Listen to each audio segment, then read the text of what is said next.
Hey all, Dominic here again, welcome to another video. I hope everyone's doing well by the way, and I hope you're all having a nice weekend so far. So today's video is going to be something video game related, and something I've actually been thinking about for quite some time. I originally was going to make a video about this, but I ended up putting it on hold, like a lot of different videos I planned to make. But I thought, you know what, I want to talk about this and, share my thoughts about it. So today, I'm going to be talking about why the Dreamcast 2 will always be seen as a running joke. Now, obviously when it comes to video games, most of us know about Sega as they were a big player back in the console market during the 1980s, the 1990s, and the very, very early 2000s, where they discontinued hardware and became a third-party publisher, which they are still doing to this day after 19 years. But one thing especially a lot of Sega fans always say is, wouldn't it be cool to see Sega make a new console? It'd be awesome, bring back the good old days of when Sega made consoles. Yeah, that needs to happen. The truth about it is, it would be awesome to see Sega make a new console. But most of us know that's never ever going to happen. It just won't. And there's a reason why. Because Sega just doesn't have the money like they used to do when they made hardware. Like I said, they lost a ton of money, especially during the end of the 1990s when, with the Saturn and even the 32X, and obviously even with the Dreamcast. Yes, the Dreamcast was successful at first, but obviously the PlayStation 2 somewhat took that light away and obviously caused it to slowly, die in sales, where Sega discontinued it. And people need to realise that Sega just isn't the same company they were 25, 30 years ago, where they had the money, where they had the stuff where they could do this, do that, all this crazy stuff. Nowadays, obviously, they can't do that. Obviously, all they do is make games, and that's it. And especially, like I said, the Sega fanboys, they just don't understand that. Because the fact it's mostly down to nostalgia that gets in the way. And I understand that. You feel a bit, nostalgic. Oh, being a little kid playing these games or whatever. Or, oh, I grew up with those toys and stuff. It's nice. But you've got to get back into reality that, those days are no longer here. It's not the 1990s. It's not the 2000s anymore. It's the year 2020. And that is the truth about it. It really, really is. Now, I'm not trying to upset Sega fanboys or whatever, but I'm just being truthful. You know what I mean? It'd be great to see that, but like I said, it just won't happen. That's why you always hear those rumours about, oh, Dreamcast 2's happening, or Sega's making a console, let's petition for them to make a Dreamcast 2, whatever. Like I said, it's just never going to happen. It really, really isn't. And that's what makes laugh with these people, they all say, oh, well, screw the Xbox and the PlayStation and the Nintendo, I'm going to wait for the new Sega console. And it's not going to happen. But that's just, the way it is. And I know people might think, oh, well, you're being mean there, Dominic. I bet you never played with Sega consoles. Actually, I did. I did grow up with a Sega console. One. Do you know what that was? I had a Dreamcast. So I did. I got one for my 5th birthday back in 2000, and I loved it. I really, really did. A lot of great games that console. Played a lot of it at home, a lot of great games. And then we used to see my nan and uncle at the time. We used to play a lot of games on his Dreamcast, because he had one as well. You know what I mean? And that's the truth about it. And I actually never knew Sega made consoles until then. I remember at the time, I always thought that was Sega's one and only console. Now, some of you might laugh at me, but you've got to realise I was born in 1995. You know what I mean? So, pardon me. So, you've got to realise I wasn't born in the late 70s or the early 80s, where I experienced all of Sega's hardware. I was born in 1995, where the Dreamcast was my only experience of Sega consoles at the time. You know what I mean? It's just how it is. And I remember being disappointed and upset that they discontinued it the following year. And I was one of those annoying little kids that believed that Sony killed the Dreamcast, which is absolutely not true. And I know a lot of hardcore Sega fanboys still believe that Sony killed the Dreamcast. Look at it. When you look at it, Sony had nothing to do with that.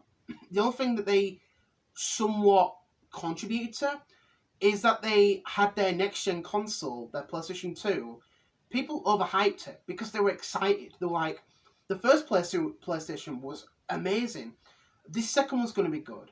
And because the fact the PlayStation was a huge success everywhere, and the Saturn wasn't, most people stuck with the PlayStation and went to their successor instead of going straight to the Dreamcast. You know what I mean? It's just the truth about it. You got to think people, customers and developers, even retailers, lost faith in Sega's stupidity. You know, you think about the Saturn, they launched it early in the US. You know, it came out in May 1995, without no one knowing. You know what I mean? They did the same over here. It came out in July 1995. And they did that sort of thing. Oh, maybe we can outsell the PlayStation. We're going to do that. And it never happened. You know what I mean? It was also difficult to develop for. Third parties had no interest. You know what I mean? And then games kept getting cancelled and cancelled. That puts people off. And what do they say? I'm not buying this console. I'll buy whatever else is out. You know what I mean? That's actually getting games I want. That's just how it was. Yes, it was successful in Japan, but that's because of the fact they got games that obviously excited that audience, but also aimed at that audience. You know what I mean? That's just the way it is. And then obviously releasing too much hardware, and then later on barely supporting it. You know, 32X. It was out for a year and a half. The Saturn was, well, technically out for about 4 or 5 years, but especially in America and Europe, it was out for like 2.5 years. You know what I mean? And then Dreamcast, 2.5 years. Bam, that's it, bye. It just hurt people. It really, really did. Now, yes, Sega was very innovative back in the day, but that innovation really cost them. You know what I mean? And I think in many ways they were ahead of their time because they did so much stuff that made you think, wow, that's amazing. Like they had that Sega channel, which was like a subscription service where you paid a monthly payment, and then you got games or whatever. Pardon me, through their service. Again, this is before like, you know, PS Now, Xbox Game Pass, even OnLive, if anyone actually remembers OnLive, you know what I mean? They did a lot of great things. You know, the Saturn and even the Dreamcast had online capabilities, you know what I mean? It was impressive. It really, really was. But people just did not see that at the time. They thought, what's the point? You know what I mean? That's just how it is. It really, really is. Now, people might ask, you know, would I like to see Sega make a new console? It'd be nice, but you know, you got to realise they don't have the money for it. And being truthful, I know people might say, oh, well, they can do it. Well, technically, Sega could make a new console. I mean, truthfully, the truth about it is, if they made a new console and it failed, it would kill them like that. It would kill them instantly. It really, really would. And if that happened, who would be to blame? Us lot for not supporting it. You know what I mean? That's just, you know, the way it is. Because I can imagine that, you know, Sega fanboys, oh my god, Dreamcast 2's happening, and then barely any of them support it. We'll go, oh, what's happening? That would happen. You know what I mean? But the one thing I like about Sega that they've been doing for the past couple of years is bringing back their old franchises. And they are still doing that. Obviously, they are giving the IP license to you know, different publishers. But the fact that they're doing that, and we're getting these old IPs making a comeback, is bloody awesome. For example, next year, Alex Kidd is coming back. A Sega character that has not had a game in like 30 years. They're bringing Alex Kidd back. That is awesome. You know what I mean?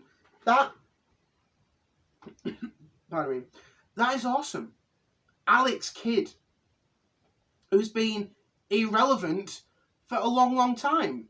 You know, since Sonic the Hedgehog became the main mascot, it's sort of like people forgot about Alex Kidd. You know what I mean? But the fact that he's coming back is bloody awesome. You know, we got Streets of Rage 4 this year. We got the Panzer Dragoon remake. We got Chi-Chi Rocket Universe last year. Shenmue 1 and 2 re-release. Shenmue 3, obviously, that wasn't made by Sega. But, you know, the fact that we're getting these old IPs coming back is amazing. You know what I mean? I would rather see Sega bring back their old IPs instead of these rumours of, oh, Dreamcast 2 is happening. I remember being a little kid when that came out. You know what I mean? When, you know, the old consoles. It's just, you know what I mean? And like I said, I'm not nostalgia, but you've got to get back into reality. You know, it's not the 1990s anymore. You're not listening to your CDs. You know, the Spice Girls are no longer, you know, the new, you know, pop band or whatever. It's not that time anymore. You know what I mean? It just isn't. Like I said, get out of the 1990s, the early 2000s, get into the modern day year. You know what I mean? And I know with all, you know, coronavirus, it does make us look back on the old days. You know, and I understand that. But when you look back at Sega, they are a company that just will never make another console. And this video, like I said, probably upset a few Sega fanboys. I just don't give a damn. Some of you still believe that Sony killed Dreamcast, which is not true. Sony did not kill your precious Dreamcast. And again, I like the Dreamcast, but you got to think.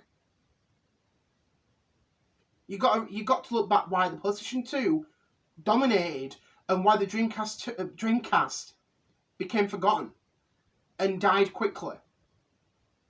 Truth about it. You know what I mean? I know you could sort of say the original Xbox was the nearest to a Dreamcast 2, which it was. You know what I mean?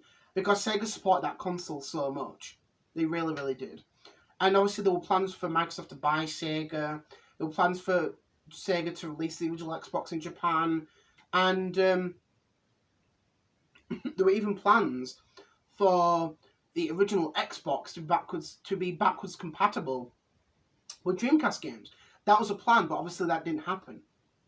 So Sega released a bunch of their games exclusively to the original Xbox. That's what happened. So yeah, it's just how it happened. Like I said, it'd be great to see Sega make a new console, but it just won't happen. You know what I mean? Yes, they made that Mega Drive Mini, but that was a one-off. You know, they did not like what Act Games did, so they made it themselves. And I know they're coming out with that little Game Micro as well, so yeah. So, yeah, like I said, I don't mean to upset, you know, Sega fans or gamers in general, but it's the truth about it. The Dreamcast 2 will never, ever happen. You know what I mean? The good thing we're getting out to Sega is old IPs coming back. Wouldn't you rather be happy seeing old IPs back than rumours of a Dreamcast 2 happening? You know what I mean? I'd rather go for this, not that. And again, might upset a few Sega fans, but it's the truth. It really, really is. Like I said, I like Sega, I like their games, but you've got to be realistic about this. You've got to be realistic. So you do. So, I was going to say, thank you very much for watching. I hope you enjoyed the video. Like I said, I didn't mean to go on a rant, you know, outrage and stuff, but I wanted to talk about this because it's important, and I think people need to realise it. You know what I mean? It's just the way it is. Like, a petition is never going to make a Dreamcast 2 happen. It just won't. You know what I mean? So I just want to say thank you very much for watching. I hope you enjoyed the video. I hope you found it interesting and entertaining. See you all later. Enjoy the rest of your weekend. And I'm actually going to be back on Monday instead of Tuesday. The reason why is because of the fact that Monday is actually my niece's birthday. So I'm going to be making being an uncle 3 years later video. So I hope you look forward to that. And enjoy the rest of your weekend. So thank you very much for watching. I'll see you all on Monday. Bye.